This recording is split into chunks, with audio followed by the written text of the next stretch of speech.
I lost my wallet yesterday, 200 Hong Kong dollars, my ID card, a bunch of movie tickets that I've been collecting since 2 years ago.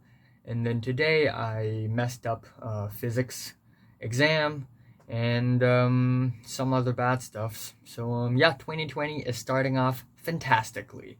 I love my life. Hey guys, what's up? It's the Culture Detective here, investigating your favorite movies, and I'm going to just wrap up 2019 this week with top 10 worst movies of 2019.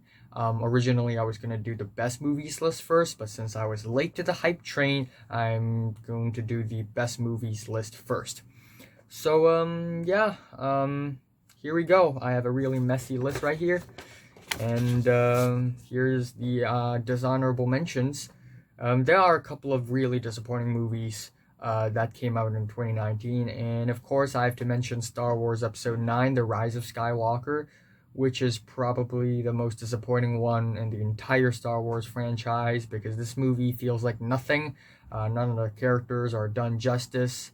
And hey, spoiler alert, but hey, this guy's the good guy now, so this random old bad guy is back, so yay. And of course we have the 47 meters down Uncaged movie, which I have totally forgotten about. This movie is about, sharks being attacked by sharks, and it's supposed to be a scary movie because, sharks are scary and all, except they have to mess this up with all the blind sharks bullshit, and still, it's boring. It's a boring movie. And speaking of boring movies, another boring ass thriller movie is The Countdown, where it's about an app that kills you. Pretty solid premise, except they completely messed this up with all the stupid, it's all, the priests and like Latin words and like weird mythology lore. That's apparently the reason that this app exists, and all the boring stuffs in the movie. It's bad. It's a bad movie. And then we have the movie A Unicorn Store, which is this detour movie for Brie Larson and Samuel L. Jackson after they made Captain Marvel. Hey, we had fun on set on Captain Marvel. Let's make another movie, because, why not? Nuh-uh. This movie has one of the cheesiest premise ever, where it's about, this girl who paints weird paintings and nobody understands her, but actually, people need to understand her because, she put a lot of heart into her paintings. So, it's like, she's actually really, like, good at painting stuffs. And it's one of the cheesiest, most boring, uninteresting, washed down movie plots ever. And we have, unfortunately, we have X-Men Dark Phoenix here, which is a movie that I've reviewed. And it's supposed to be the last movie in the entire X-Men franchise, the Fox franchise anyway. And it's disappointing. It's a really uneventful ending to the franchise. It's a mess too. We have the aliens, and then we have Dark Phoenix just going rogue, and then we have like Magneto, and then we have the other subplot line about Professor X not being a good person after all, and then suddenly being good again at the end, and it's just a mess. Like, it's like a few movies slapped onto one movie, and a few uninteresting movies slapped into one movies. Anyways, here's my top 10. At number 10, we have The Kitchen, which is supposed to be this female empowerment movie about Melissa McCarthy, Tiffany Haddish, and Elizabeth Moss. They're now in the mob. They're in the gang. They're gangsters now. And for the entirety of the movie, they're walking on the streets and they're receiving money very peacefully. And they're bragging about, it's so cool being a mobster. It's like very badass, but in fact, they're not doing anything. And that's the entire friggin' movie. Some of the scenes here are so long and boring, it's ridiculous. At number 9, we have The Curse of La Llorona, or Llorona. I'm not even going to try to pronounce it in proper Spanish because this movie sucks ass. It's apparently like a Conjuring spin-off, and Conjuring is a great movie. This isn't. Yeah, just some of the dumbest decisions you can possibly make in a horror movie. It's about a ghost from Mexico, and And it has a good premise. It has a good lore. Again, Conjuring lore, pretty, pretty, has potential. And they have to mess it up with this stupid ghost and with all the horror movie tropes and cliches all crammed into one movie with dumb plot and just terrible screenplay, and it's a bad movie. And then at number 8, originally I really don't hate this movie all that much, but the existence of this movie just bothers me. Like, why the hell does this movie have to exist? And that is The Lion King. The Lion King is The Lion King. It is literally the live action shot for shot remake of the original Lion King, which is friggin' fantastic. But there are 2 major reasons why this movie sucks ass in comparison. Actually 3. 1, this movie is totally redundant. Nothing's new in this movie other than the live action lion remakes, which then leads to the second problem of the movie. The live action lions in this movie and all the animals, they're soulless. They're completely soulless, no emotions, and it just doesn't work. It just looks weird. It looks off. And at number 3, it's not actually a completely shot-for-shot remake. Some epic shots are cut because they can't do it. At number 7, we have Black Christmas, which is another one of those, thriller horror movies about, a school, it's haunted, and these girls, they're very powerful girls, and they're gonna fight the ghost to death. And then there's also this plot about a cult, which doesn't make sense at all. I like it when female empowerment is done right, but this movie is trying so hard to force a socio-political or actually just social message down our throats.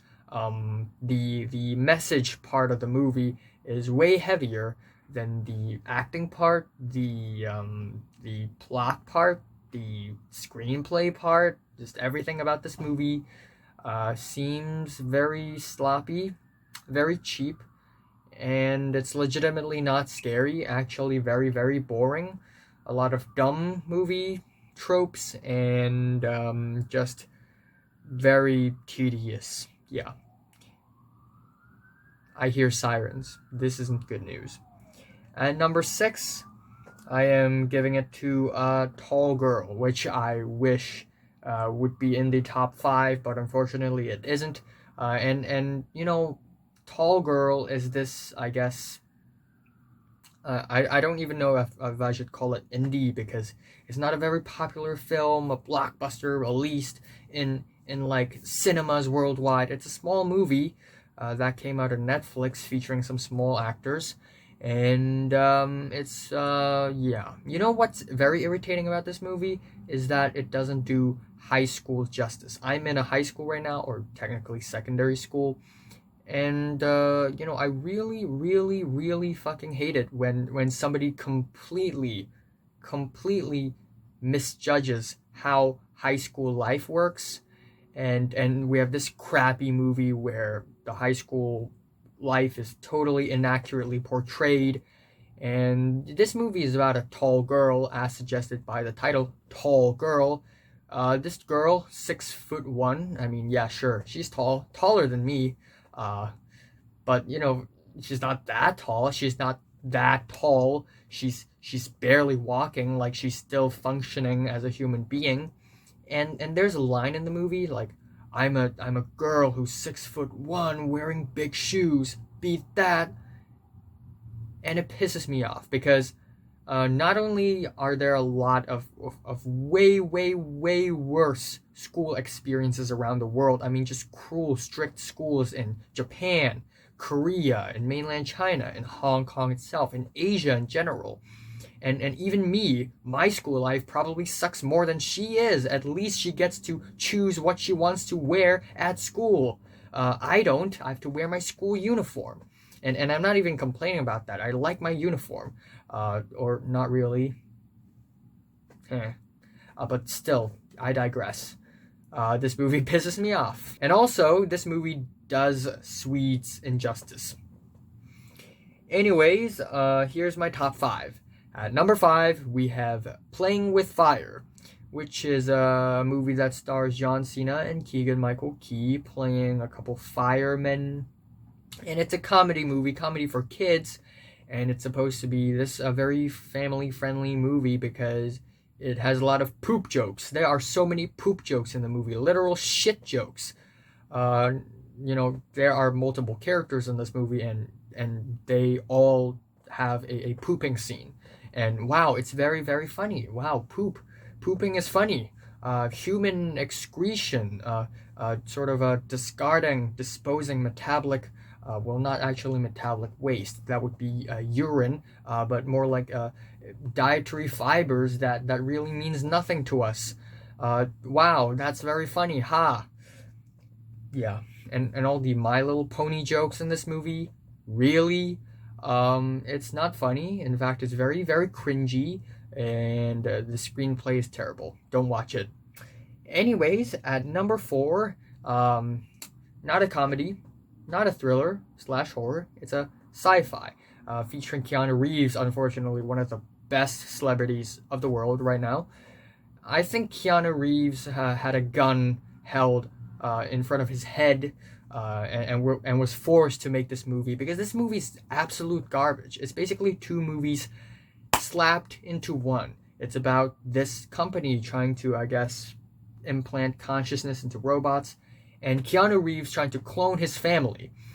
And the screenplay is terrible, and Keanu Reeves is not good. Clearly he is phoning it in this movie, and this movie doesn't make sense. And again, a lot of boring parts, a lot of scenes that are terribly written. It's so slow, it's so drawn out, yet it's dumb. It doesn't have to be this long.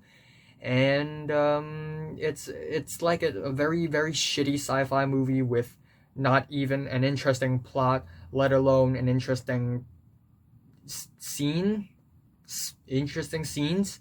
The whole thing just feels like a sloppy mess.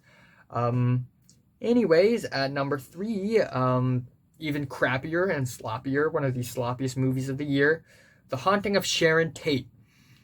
And yay, exploiting real life tragedies. Yay. I mean, sure, you can explore real life tragedies if you do that justice, but this movie turns this tragedy, the murder of Sharon Tate by the Manson family, into a supernatural, spooky, sort of a weird, precognitive vision movie.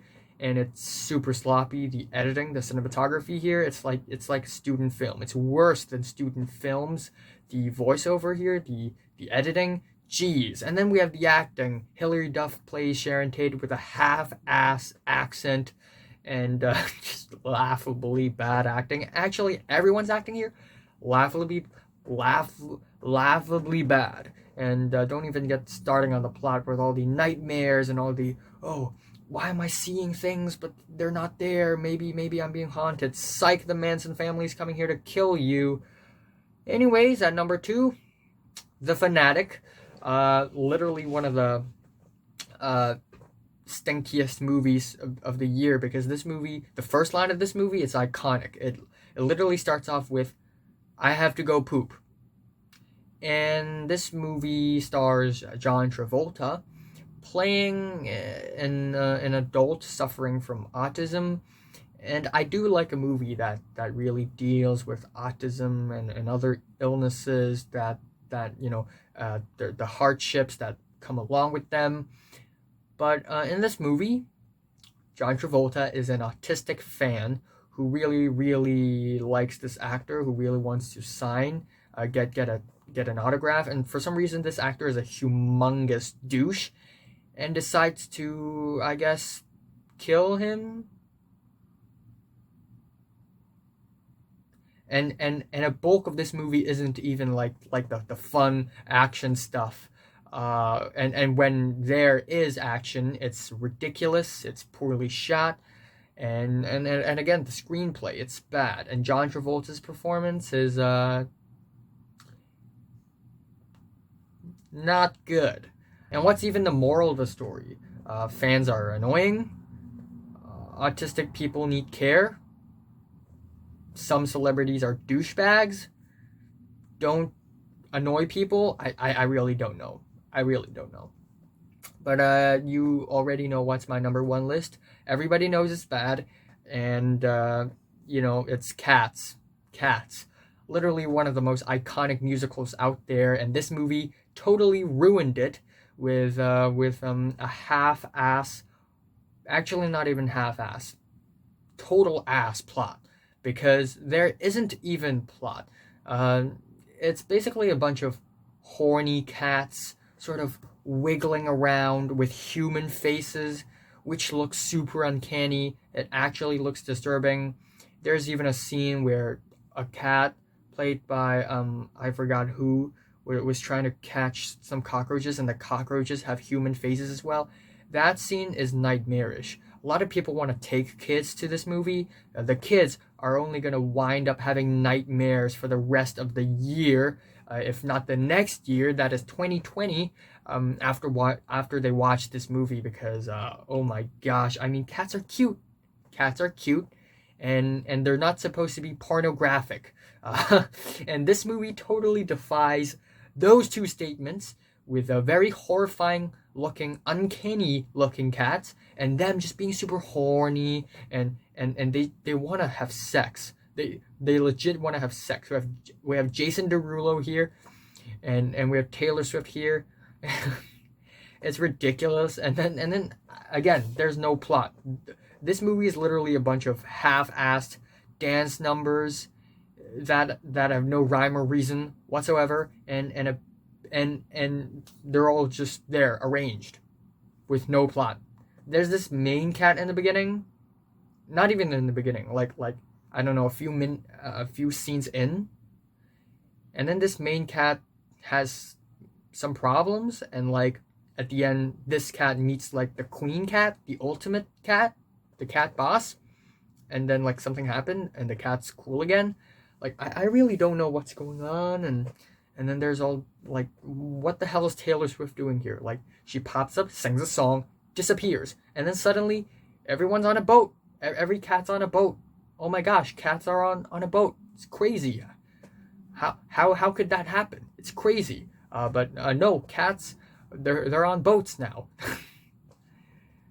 And then there's this cat that can like teleport. Like, yeah, it's a terrible movie, and it's the worst movie of the year.